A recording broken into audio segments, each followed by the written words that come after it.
Shalom, salam sejahtera buat kita semua. Pada penutupan Sabat sore ini saya akan menyampaikan renungan dengan judul Hidup yang Berdampak. Dan ayat tema terdapat dalam Injil Matius pasal 5 ayat 13 hingga 16 sebagai berikut. Kamu adalah garam dunia. Jika garam itu menjadi tawar, dengan apakah ia diasinkan? Tidak ada lagi gunanya selain dibuang dan diinjak orang. Kamu adalah terang dunia. Kota yang terletak di atas gunung tidak mungkin tersembunyi. Lagi pula orang tidak menyalakan pelita lalu meletakkannya di bawah gantang, melainkan di atas kaki dian sehingga menerangi semua orang di dalam rumah itu. Demikianlah hendaknya terangmu bercahaya di depan orang, supaya mereka melihat perbuatanmu yang baik dan memuliakan Bapamu yang di sorga. Saudara-saudara yang dikasihi Tuhan, setiap kita pasti ingin hidup kita berarti. Tidak ada orang yang ingin hidupnya sia-sia. Kita rindu ketika hidup ini berakhir, maka ada sesuatu yang tertinggal seperti jejak, pengaruh, atau dampak. Pertanyaannya bagi kita adalah, apa yang membuat hidup seseorang berdampak? Yesus memberikan jawaban dengan sederhana namun sangat mendalam. Kamu adalah garam dunia, kamu adalah terang dunia. Artinya saudara-saudara, hidup orang percaya bukan hanya untuk diri sendiri, tetapi untuk memberi pengaruh yang baik bagi orang yang lain. Pertama, hidup yang berdampak itu mengubah lingkungan. Yesus berkata, kamu adalah garam dunia. Saudara, garam mempunyai fungsi yaitu untuk memberi rasa dan untuk mencegah kebusukan. Artinya, bahwa orang percaya dipanggil untuk membawa kebaikan di tengah dunia yang sudah rusak dan menjadi penahan kejahatan. Bayangkan saudara, masakan tanpa garam, makan itu akan menjadi hambar. Tetapi sedikit garam saja bisa mengubah seluruh rasa. Begitu juga dengan hidup kita ini. Tidak perlu banyak kata-kata, tetapi harus berfungsi. Sebagai aplikasi praktis bagi kita saudara di keluarga, apakah kehadiran kita sudah membawa damai? Di gereja, apakah kita membangun atau merusak? Di masyarakat, apakah kita dikenal sebagai pembawa berkat? Saudara, hidup yang berdampak bukan soal posisi yang besar, tetapi pengaruh yang nyata.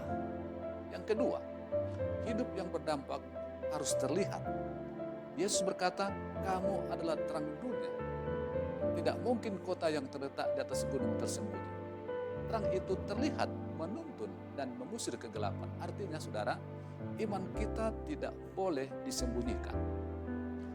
Masalah bagi kita atau bagi banyak orang percaya, Kristen di gereja, artinya rajin ke gereja, tetapi tidak terlihat kerajinannya, kesetiaannya di luar gereja.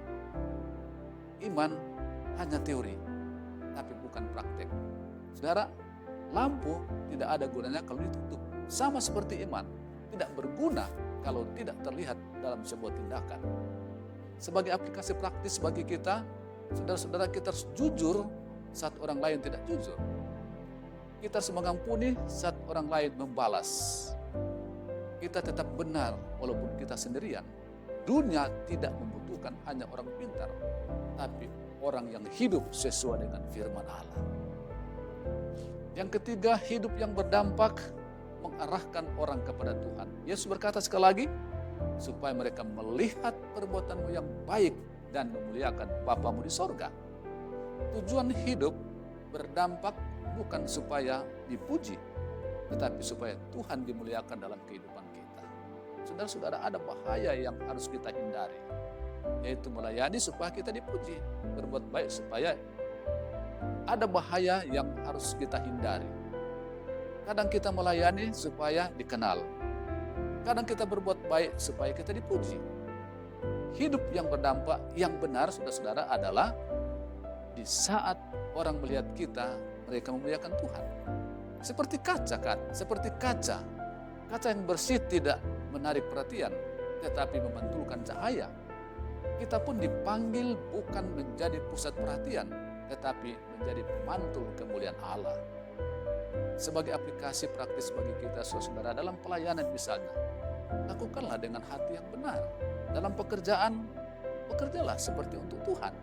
Dalam hidup sehari-hari, jadilah saksi tanpa harus banyak bicara. Yang keempat, hidup yang berdampak dimulai dari hal-hal yang kecil.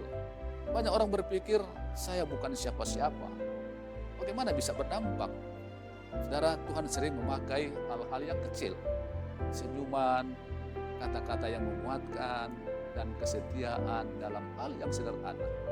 Api besar dimulai dari percikan kecil, saudara-saudara. Tuhan tidak menuntut kita jadi besar, tapi yang dituntut Tuhan adalah kesetiaan kita. Sebagai kesimpulan pada sore hari ini, saudara-saudara, hidup kita ini singkat, yang akan dilihat atau yang akan diingat orang, bukan apa banyak yang kita miliki dalam hidup kita ini. Bukan seberapa tinggi jabatan kita, tetapi yang dituntut adalah seberapa besar dampak kita bagi orang lain dan bagi Tuhan. Saudara-saudara yang diberkati Tuhan, Yesus sudah menetapkan identitas kita sebagai garam dunia dan terang dunia. Oleh karena itu pertanyaannya adalah, apakah kita benar-benar hidup sesuai dengan identitas kita? Ajakan pada saat ini, mari kita bertanya dalam hati kita masing-masing. Apakah hidup saya membawa perubahan? Apakah orang melihat Kristus melalui kehidupan saya?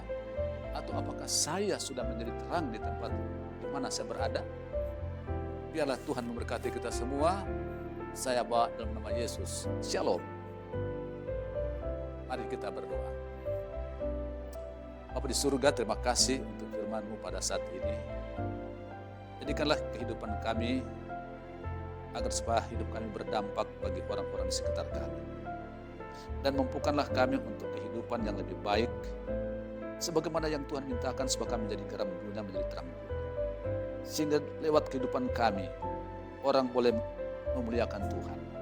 Itulah sebabnya Tuhan, biarlah firman-Mu terberai dalam hati pikiran kami, dan kehidupan kami boleh berdampak bagi orang lain dalam hal-hal yang baik, dalam hal-hal kesetiaan kita kepada Tuhan. Sehingga Tuhan dipuji, dimuliakan lewat kehidupan kami masing-masing. Terima kasih Tuhan, dalam nama Yesus kami berdoa. Amin.